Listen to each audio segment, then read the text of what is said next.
کرتے کہتے 8 باتیں ہیں، یہ 7 باتیں ہیں، یہ 3 باتیں دعوے کے ساتھ بیان کرتے ہیں. کیوں؟ یہ وحی سے اللہ تبارک تعالیٰ بیان کرتا ہے. یہ کوئی نبی 7 باتیں، نبی کی علم میں آ جاتا تو 7 کو تو 7 ہی رہیں گے، نہ 8 ہوں گے نہ 6 ہوں گے. تو آپ وسلم کہتے ہیں قم یا ابا عبیدہ ابن الجراح، اے ابو عبیدہ ابن الجراح کھڑے ہو جاؤ.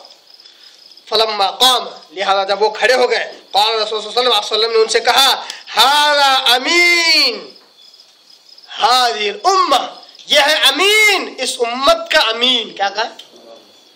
میری اس امت قیامت تک آپ صلی اللہ علیہ وسلم کی امت ہے، قیامت تک ان سے بہتر کوئی امین نہیں. یہ بات ثابت ہوئی. آپ صلی اللہ علیہ وسلم نے نہیں کہا کہ آج جو زندہ ہے ان کے اندر یہ امین، یہاں جتنے صحابہ بیٹھے ہیں ان کے اندر یہ امین، ایسا نہیں کہا. ھذہ الامہ، اس امت کا قیامت تک آپ صلی اللہ علیہ وسلم کی امت رہنے والی ہے. اور آپ صلی اللہ علیہ وسلم کی بارہا کہتا ہوں میں، لوگ امت میں 2 امت بول کے ایک امت کو چھوڑ ہی دیتے. مسلمان امت بھی اور غیر مسلم یہ بھی امت ہی ہے، مگر ابو عبیدہ ابن الجراح جیسا امین کوئی نہیں. کیا کہتا ہے صلی اللہ علیہ وسلم؟ ھذا امین، یہ ہے امانت دار، یہ امین ھذہ الامہ، اس امت کا امانت دار. اسی طرح اور ایک حدیث، بڑی پیاری حدیث، ابو عبیدہ ابن الجراح رضی اللہ تعالیٰ عنہ کی منقبت میں، ان کی فضیلت میں آئی ہے، اس کو آپ کہہ کے رکھتا ہوں. یہ بھی صحیح بخاری اور صحیح مسلم یعنی متفق علیہ کی حدیث ہے. اس حدیث میں آپ صلی اللہ علیہ وسلم کہتے ہیں، اس حدیث کے راوی حضرت انس بن مالک رضی اللہ تعالیٰ عنہ ہے. ابھی بہت ساری باتیں مناظرہ مباحلے پر بیان کرنی ہے، مگر آیت سے جڑی ہوئی جو باتیں وہ آپ کہہ کے رکھ رہا ہوں. انس بن مالک رضی اللہ عنہ اس حدیث کا راوی ہے، وہ کہتے ہیں ان رسول اللہ صلی اللہ علیہ وسلم نے کہا قال ان لکل امت امینا. آپ وسلم کہتے ہیں ہر امت کا ایک امین ہوتا ہے، ایک امانت دار ہوتا ہے. ہر امت میں ایک امین ہوتا ہے، ایک امانت دار ہوتا ہے. وَإِنَّ أَمِينَنَا أَيَّتُهَا الْأُمَّةُ ابو عبیدہ ابن الجراح. آپ وسلم کہتے ہیں میری امت کا جو امین ہے وہ یہی ہے ابو عبیدہ ابن الجراح رضی اللہ تعالیٰ عنہ. تو یہ صحابی کی جو منقبت ہے، یہ جو فضیلت ہے، یہ اسی نجران کا جو وفد آیا تھا سن 9 ہجری میں، اسی واقعے سے جڑا ہوا یہ ان کی منقبت ہے، ان کی فضیلت ہے. یہ 2 حدیثیں آپ کے آگے میں نے رکھا جو اسی آیت کی تشریح اور تفسیر میں آتی ہیں کہ نجران کا وفد کیسے آیا، آپ صلی اللہ علیہ وسلم سے کس طرح مناظرہ مباحثہ ہوا، کس طرح انہوں نے آپس میں رائے مشورہ کیا اور ملاعنہ یا مباہلہ کرنے سے انکار کر دیا.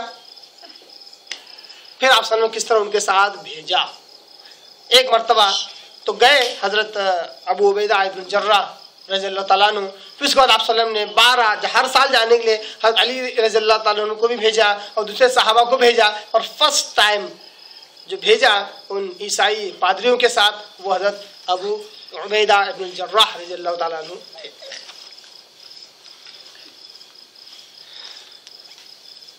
اچھا ایک بات اور، آپ دیکھتے ہیں کہ وہ جو دونوں سردار تھے جب انہوں نے آپس میں رائے مشورہ کیا تو کیا فیصلہ کیا؟ انہوں نے فیصلہ کیا کہ دیکھو اگر یہ سچ مچ نبوت کا دعوے دار ہے، جس طرح اگر یہ نبی ہیں، تو یاد رکھو ہم ان کے ساتھ ملاعنہ کر کے مباہلہ کر کے ہم پنپ نہیں سکتے، ہم آباد نہیں ہو سکتے. نہیں ہم نہیں، ہمارے پیچھے جتنے لوگ رہیں گے، اپنے گھر والے، اپنی اولاد، وہ بھی کبھی آباد نہیں ہوں گے، ہمیشہ بربادی مقدر بن جائے گی، ہے نا.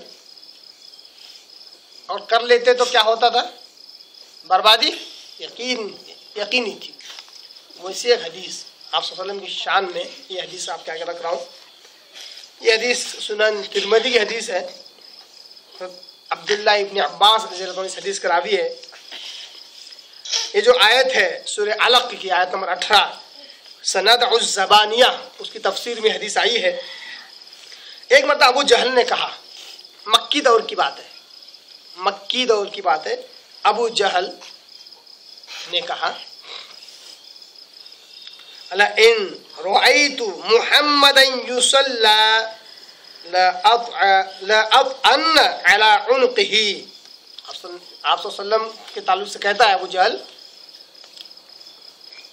کہ اگر میں محمد کو صلی اللہ علیہ وسلم خانہ کعبہ کے پاس نماز پڑھتا ہوا اگر دیکھوں تو اس کی گردن پہ پیر رکھ کے اس کو مروڑ دوں گا. ابو جہل نے کہا.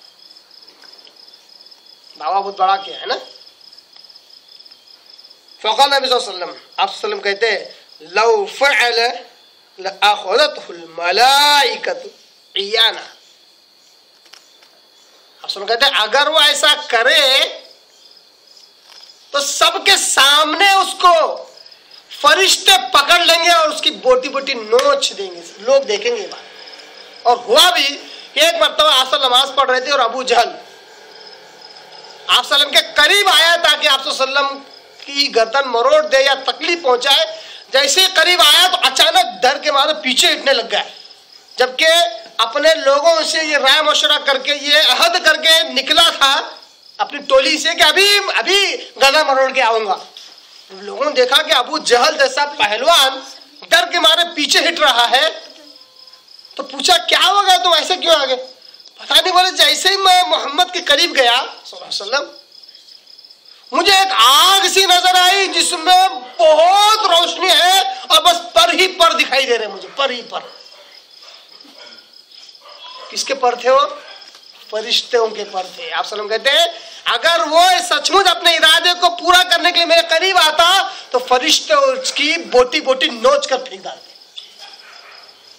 یہ ہے نبی سے پنگا لینے کا انجام, نبی سے ملاحنہ کرنے کا, مباہلہ کرنے کا, نبی کے خلاف جانے کا یہ انجام ہے.